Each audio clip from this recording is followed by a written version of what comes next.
Welcome. The HIPSTERS Diaries audio podcast. To transform a heart is to save a life.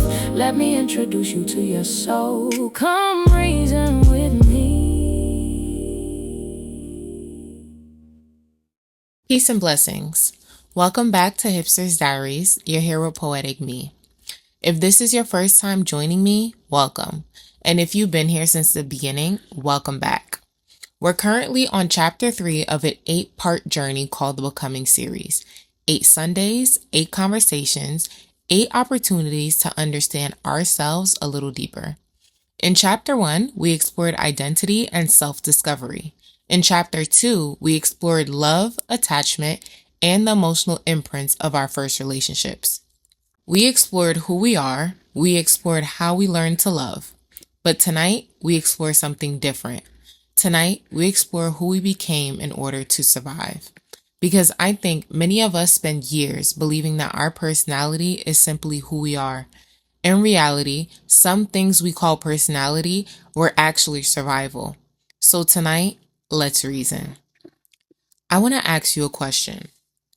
How many things about yourself have you accepted as that's just who I am? Maybe you've always called yourself independent. Maybe you've always called yourself the strong friend. Maybe you've always said, well, I don't need anybody. Maybe you've always been the person everyone relies on. Maybe you're the one who keeps going no matter what. Maybe you struggle to rest. Maybe you feel guilty when you say no. Maybe you're always busy, always fixing, always helping, always showing up.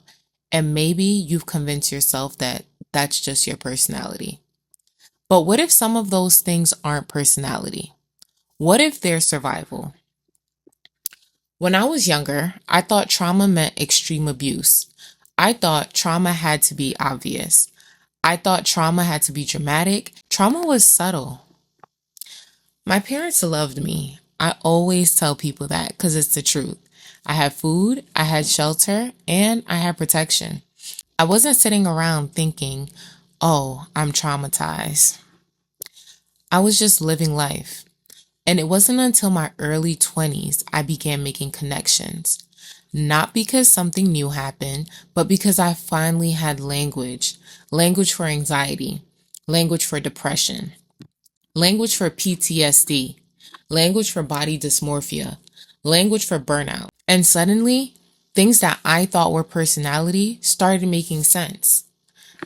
Psychologists often explain that trauma isn't always what happened. Sometimes trauma is what's missing. Sometimes trauma is grief. Sometimes trauma is emotional neglect.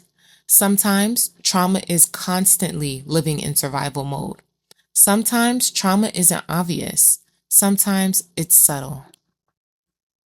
It wasn't trauma that introduced me to myself. It was burnout. Because burnout has a way of making everything stop. Everything you've avoided, everything you've buried, everything you've suppressed, everything you've pushed through, eventually catches up. And that's exactly what happened to me.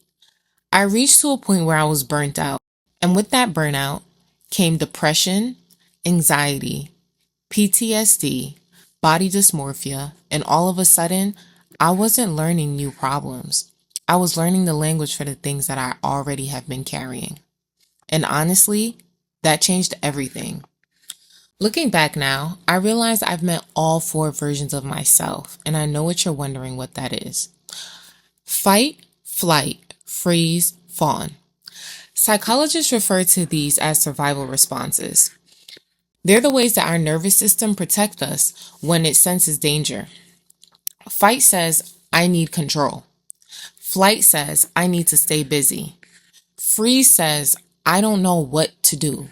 Fawn says, maybe if I make everybody happy, I'll be safe. And if I'm being honest, I've experienced all of them at some point of my life. Stress made me do absolutely nothing. I entered isolation. I shut down. Life could be falling apart around me and I wouldn't have the energy to move. But somewhere along the way, that changed. Today, when I'm stressed, I overwork. I stay busy. I find something to fix. I throw myself into purpose, into work, into service, into anything that keeps me moving. And the interesting thing is, I don't even realize that I'm hurting. Not until everything is over. By the time I'm grieving, whatever happened doesn't even exist in my life anymore. The situation is gone. I've fixed it. I've handled it. I've survived it. And then I grieve. And honestly, that's what works for me. Because healing doesn't always have to look painful. Going through trauma doesn't always have to be hard. For years, I wasn't tending to my trauma at all. I just kept moving until everything piled up. Today, I handle what needs to be handled, and then I give myself permission to grieve. And maybe that isn't everybody's process, but it's mine. For the longest time, I thought being strong was my personality. I thought being independent was my personality. I thought being the one everybody could count on was my personality. I thought never asking for help was maturity. I thought always taking care of everybody else was love. I thought pushing through pain was discipline. I thought doing it all by myself was something to be proud of. But guess what? Burnout has a way of introducing you to yourself. And eventually I realized something. Some things I called personality were actually survival. People praise me all the time. You're so strong. You have it all together. You're so independent. You don't need anyone. You're always taking care of everyone. I appreciate those things, but if I'm being honest, sometimes those compliments were describing survival. Hyper independence, people pleasing, overthinking, overworking, being the strong friend, always staying busy, having difficulty receiving help, and for years I thought that's just who I was. But healing taught me something. Not everything that saved you was meant to become your identity. One thing the military taught me was to keep moving no matter what. What you're going through isn't that deep. There's something bigger than you. Show up anyway. Do it anyway. Keep moving. And honestly, that mindset helped me survive because there were moments where I didn't know how to show up. And eventually, I learned to do it anyways. No matter what I was carrying, no matter what I was feeling, no matter what was happening internally. Keep moving, keep going, keep showing up. And eventually, that became my norm. Until burnout, of course. Because burnout doesn't always ask for permission. It introduces itself. And suddenly, the things that worked for survival stop working. And that's exactly what happened to me. I learned that even strong people need rest. Even strong people need support. Even strong people, they need the space to feel. Let that settle in. Listen, I'm the strong friend. And if I'm being honest, sometimes that's exhausting. I feel responsible for everyone. I struggle to receive help, and for years, rest came with guilt. Because if there was something to do, I felt like I should be doing it. If somebody needed something, I felt like I should be helping. And if something was falling apart, I felt like I should fix it. And somewhere along the way, I forgot that I was a person too. Not just someone who shows up for everyone else, but someone deserving to be shown up for. Someone deserving of rest. Someone deserving of care. Someone deserving of softness. Because healing isn't only about showing up for everyone else. It's about learning how to show up for yourself too. For years, I thought healing meant fixing myself. I thought healing meant becoming somebody new. I thought healing meant never struggling again. But healing has taught me something completely different. Healing isn't becoming someone else. Healing is showing up for yourself. Not neglecting yourself. Not abandoning yourself. Not constantly placing everyone and everything above yourself. Showing up for yourself, nurturing yourself, taking care of your mind, taking care of your spirit, taking care of your body, because those things matter. And honestly, they matter more than money. They matter more than material things. They matter more than success. They matter more than any relationship. Because if you don't take care of yourself, you can't show up fully for any of those things. And if you do, there's no guarantee you'll be able to stay there. One thing I'm still learning is that rest isn't something you earn. And honestly, that's hard for me. Because for years, rest came with guilt. If I wasn't working, I felt guilty. If I wasn't helping someone, I felt guilty. If I wasn't productive, I felt guilty. And if I'm being honest, I can't even remember the last time I truly rested without guilt. It was probably years ago at some point during the summer, and it was short-lived. But I remember it because peace leaves an impression.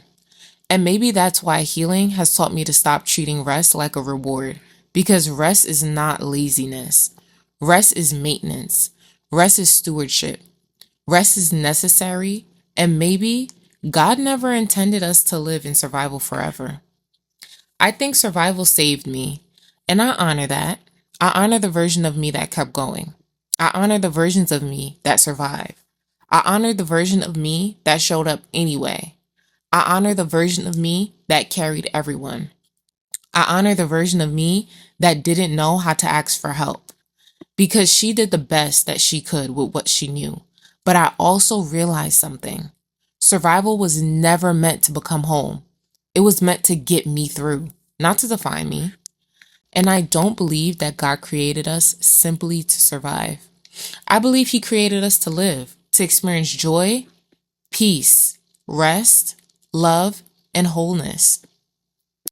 One of the most beautiful things healing has taught me is that younger me is learning me, not the other way around. And I think that's beautiful, because younger Poetic didn't have the language. She didn't understand the trauma. She didn't understand the burnout. She didn't understand the anxiety.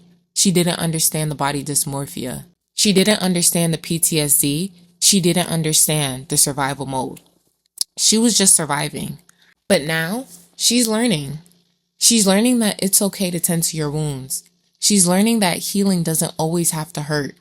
She's learning that grief doesn't have to destroy you.